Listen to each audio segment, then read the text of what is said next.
USA Today Coaches Poll, Top 25.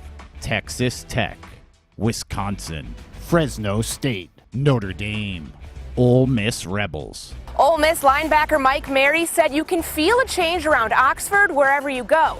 Rightfully so for the Rebels, who are 3-0 for the first time in more than 2 decades. With a bye in Week 4, UM has zeroed in on its next opponent, the top-ranked Crimson Tide, and looks to make sure everything, from injuries to on-the-field mistakes, are eliminated in preparation for its biggest game of 2013. Washington, Florida, Baylor, Michigan, Northwestern, Miami, UCLA, South Carolina Gamecocks. The bye week could not have come at a better time for the University of South Carolina. Defensive ends Jadeveon Clowney and Chaz Sutton are both listed as day-to-day for the rest of the season. Head defensive coordinator Lorenzo Ward said both these guys will be in walking boots throughout the week, and then they'll be ready to go come Saturday.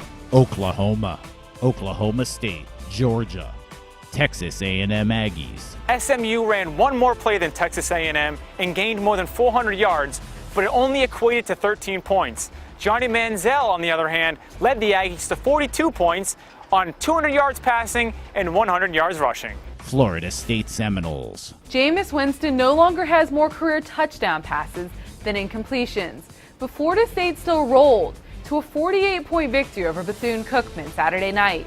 And after the game, the praise for famous Jameis continued to roll in. As Bethune's head coach said, he's a future Heisman winner, and he doesn't know if there's a better quarterback in the country. Louisville, LSU Tigers. A big night for Jeremy Hill, rushing for 191 yards and 3 touchdowns as LSU takes out Auburn 35-21 here in Death Valley. Next up for the Tigers, a big matchup at Georgia facing the Bulldogs. Stanford, Clemson Tigers. Quarterback Taj Boyd led the Clemson Tigers to a 26-14 victory over North Carolina State. And what was potentially a trap game, the Tigers may have an easy road until October 19th. That's when they'll take on Florida State in what may be their toughest matchup of the year. Ohio State, Oregon, Alabama.